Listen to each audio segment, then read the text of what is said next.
আসসালামু আলাইকুম, সবাইকে আন্তরিক শুভেচ্ছা অভিনন্দন। আলুর রাজ্যে আপনাদেরকে আবার স্বাগতম। দীর্ঘদিন বিরতির পর আবার আপনাদেরকে আলুর আপডেট দেওয়ার জন্য চলে আসলাম। নানান প্রতিকূল অবস্থার মধ্যেও আপনাদেরকে আলুর আপডেট দিয়ে থাকি। মুন্সিগঞ্জ জেলার সর্ববৃহৎ পাইকারি বাজার আমাদের এই বেতকা বাজার। আলুর বাজার কতটা নিম্নমুখী হয়েছে তা আপনাদেরকে জানাবো। প্রচণ্ড পরিমাণে আলু আরও আমদানি আছে, সেই তুলনায় দাম অনেকটাই কমে গেছে। কতটা কমলো তা আমরা আজকে সরাসরি আড়ত কর্তৃপক্ষের সাথে আলাপ আলোচনা করব। আমাদের এখন অন্তর্বর্তীকালীন সরকার আলু আমদানির ক্ষেত্রে 25% আমদানি শুল্ক কমিয়ে 15% নিয়ে এসেছে এবং আলু বিক্রয়ের ক্ষেত্রে যে 3% বিক্রয় কর মূল্য ছিল সেটা উঠিয়ে নিয়েছে। এই কারণে আমরা শুনতেছি যে আমাদের পার্শ্ববর্তী দেশ ভারত থেকে অনেকে আলু আমদানির পরিকল্পনা করছে। সেই সুবাদে আমাদের দেশে বর্তমানে আলুর বাজার কী পরিস্থিতিতে আছে তা আপনাদেরকে সরাসরি আলু কর্তৃপক্ষের সাথে আলাপ আলোচনা করে জানাবো। আপনারা কোন কোন এলাকা থেকে আমাদের ভিডিওটি দেখছেন তা কমেন্ট বক্সে লিখে যাবেন। আপনাদের এলাকার আলুর দাম কী পর্যায়ে আছে তা লিখে যাবেন। যারা ভিডিওতে নতুন তারা চ্যানেলটি সাবস্ক্রাইব করবেন, আর যারা চ্যানেলটিতে পুরাতন সাবস্ক্রাইব করছেন তাদের অসংখ্য ধন্যবাদ। আজকে আমরা শ্রমিক ভাইদের সাথে আলাপ আলোচনা করব যে এখান থেকে আলুগুলা কোথায় চলে যাচ্ছে। দেখতেছি অনেক আলুই ট্রাকে লোড হচ্ছে। ভাই, আলুগুলো কোথায় যেতেছে? সিলেট না? এগুলো সব ডেলিভারি হয়ে যাবে না?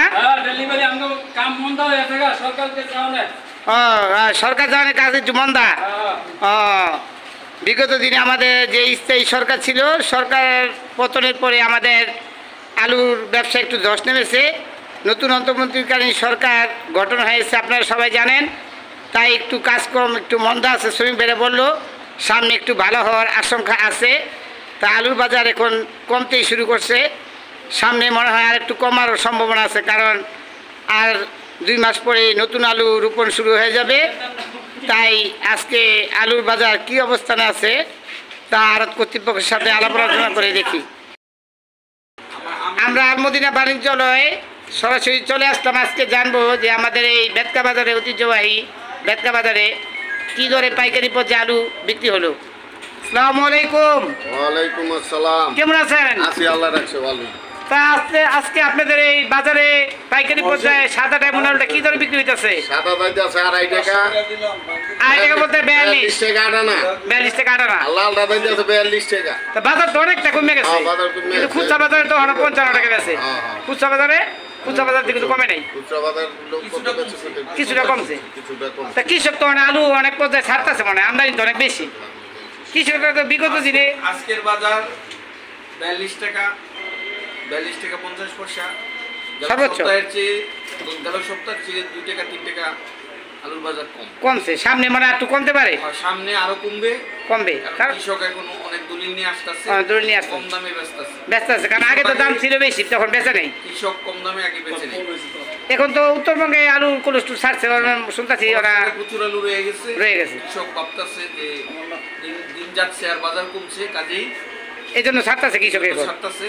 আজকের প্রচলিত বাজার 1800 টাকা হইতে 1900 টাকা আছে। হিমাগার পর্যায়ে 50 কেজি বস্তা আজকে 1800 থেকে 1900 টাকা বিক্রি হয়েছে। কিন্তু হিমাগার পর্যায়ে অনেক হিমাগারে আমি গেলাম, আপনার এই বালিগঞ্জ বাজারের উত্তর পাশে অবস্থিত ইউনুস কোলেস্ট্রল কম্বাইন সিলিমপুর কোনো আলু সেটা ঢালা নেই। তো ব্যাপারী ভাইদেরকে জিজ্ঞাসা করলাম, ভাই আলু ঢালেন না? কয় আলু কৃষক বিক্রি করতেছে না, আর এখন একটু দাম কম এই জন্য বিক্রি করে না, আর আমাদের ডাইলা পাঠায় মুকামে লস হয়, লসের কারণে বিক্রি করতেছে না। তা আমাদের এখন বর্তমানে বিক্রমপুরে 42 থেকে 58 পর্যন্ত আলু বিক্রি হচ্ছে। আপনারা সবাই ভালো থাকবেন, চ্যানেলের সাথে থাকবেন। আপনাদের সবাইকে আন্তরিক শুভেচ্ছা অভিনন্দন। সামনে আলুর বাজার একটু কমতে পারে, কারণ 2 মাস পরে আগাম আলু চাষ শুরু হয়ে যাবে উত্তরবঙ্গে। এই কারণে আলু বাজারটা আরও কমছে। আপনারা ভালো থাকেন, সুস্থ থাকেন। আল্লাহ হাফেজ।